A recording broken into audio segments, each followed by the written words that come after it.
প্রথম দফার আগে শেষ রবিবাসরীয় প্রচার আর মোদির মিশন জঙ্গলমহল।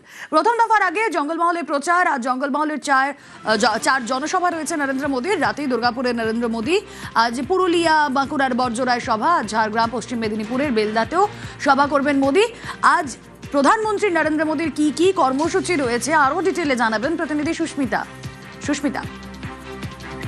প্রধানমন্ত্রী নরেন্দ্র মোদী তিনি প্রথম দফার নির্বাচনের আগে শেষ রবিবার সেদিন এক ঝোড়ো ব্যাটিং তার প্রচারে বলা যায়। তার কারণ প্রধানমন্ত্রীর আজ 4 জায়গায়, জঙ্গলমহলের 4 জায়গায় তার সভা রয়েছে। প্রথম তিনি বাঁকুড়ায় সভা করবেন, তার পরবর্তীতে পুরুলিয়া এবং বিকেলে বেলা 2:30 নাগাদ তার ঝাড়গ্রামে সভা রয়েছে, ঝাড়গ্রাম স্টেডিয়ামে। তার পরবর্তীতে আজ বিকেলে পশ্চিম মেদিনীপুরে সভা রয়েছে। এই 4 জায়গায় অত্যন্ত গুরুত্বপূর্ণ, অন্তত আজকে রাজনৈতিক প্রেক্ষাপটে দাঁড়িয়ে। তার কারণ নির্বাচন যখন একেবারে দোরগোড়ায় বা নির্বাচনী প্রচার যখন চারিদিকে চলছে, ঠিক সেই সময় প্রধানমন্ত্রীর নজর এবার জঙ্গলমহলে। যে জঙ্গলমহলের নির্বাচনী মাটি বিজেপি অনেকখানি শক্ত করতে পেরেছে এবারের বিধানসভা নির্বাচনে বলে বঙ্গ বিজেপি দাবি করে।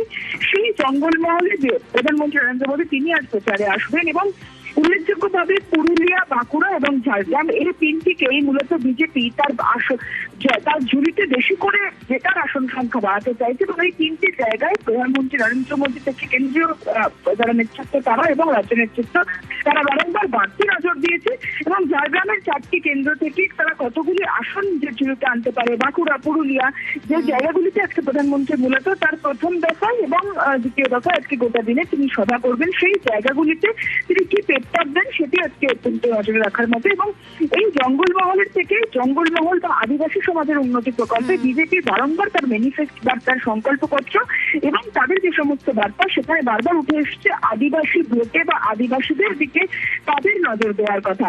সেই আদিবাসীদেরকে উদ্দেশ্য করে প্রধানমন্ত্রী তিনি আজকে বার্তা দেন। আর জঙ্গলমহলের মানুষের জন্য যে উন্নয়নের কথা বারংবার বিজেপি বলছে সেগুলির উপর আরো বেশি করে জোর দেন কিনা সেটা উন্নত কথা। একেবারে জঙ্গলমহলে আমরা জানি আদিবাসী সম্প্রদায়, কুর্মী সম্প্রদায় রয়েছে এবং এই জঙ্গলমহলে 2019-এর লোকসভার পর 2021-এর বিধানসভায়ও আমরা দেখেছি বিজেপির ফল ভালো হয়েছিল, কিন্তু পঞ্চায়েত নির্বাচনে এই জঙ্গলমহলে কিছুটা ব্যাকফুটে চলে যায় বিজেপি। 2026-এর বিধানসভা নির্বাচনের আগে আবারও নজরে জঙ্গলমহল। কথা বলবো, প্রিয়ব্রত রয়েছেন সঙ্গে। প্রিয়ব্রত, যদি আমরা গোটা জঙ্গলমহল দেখি তাহলে 40টা টোটাল আসন, বিধানসভা আসন। সেই 40টা আসনে কতটা নির্ণায়ক ভূমিকা হতে পারে এই প্রধানমন্ত্রী নরেন্দ্র মোদীর আশা, হিমন্ত বিশ্ব শর্মা, হেমন্ত সোরেনের আশা? অবশ্যই সেটা ভোট বাক্সে তার রিফ্লেকশন পাওয়া যাবে। আজকে প্রধানমন্ত্রীর সফর কতটা সিগনিফিকেন্ট?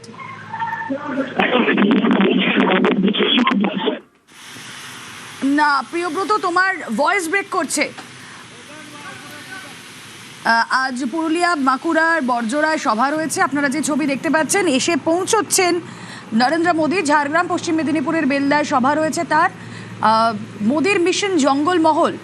কথা বলবো, প্রিয়ব্রত রয়েছেন সঙ্গে। প্রিয়ব্রত, তুমি যারা বলছিলে যে 44টি বিধানসভা এলাকায় এই নরেন্দ্র মোদীর সভা এবং এই সভা ঘিরে কিন্তু জঙ্গল ছিল এবং গত কয়েকদিন ধরেই নরেন্দ্র মোদীর যে সভা হবে সেই সভা ঘিরে কিন্তু উপচে পড়া ভিড় মানুষজন ফুলবেড়িয়া ময়দান, সেখানেই কিন্তু এই মুহূর্তে নরেন্দ্র মোদীর চপার এসে পৌঁছেছে এবং তুমি জানো যে নরেন্দ্র মোদীর সিকিউরিটি অ্যারেঞ্জমেন্ট থাকে, তিনটি চপার করতে রয়েছে এবং শুধুমাত্র যে মোদীর যে সভাস্থল সেই সভাস্থলে যে উপচে পড়া ভিড় তেমনটা নয়, চপার দেখতেও কিন্তু প্রচুর মানুষ ভিড় চলেছে এবং যে বাঁকুড়ার যে 12টি বিধানসভা সেই 12টি বিধানসভার যারা প্রার্থী তারা কিন্তু এই মুহূর্তে সভাস্থলে এসেছেন এবং তারা কিন্তু অপেক্ষা করছেন। শুধুমাত্র প্রার্থীরা নয়, কর্মকর্তা থেকে শুরু করে নেতা মন্ত্রী সমাজের সবাই কিন্তু এই মুহূর্তে মঞ্চে রয়েছেন মোদীকে স্বাগত জানানোর জন্য।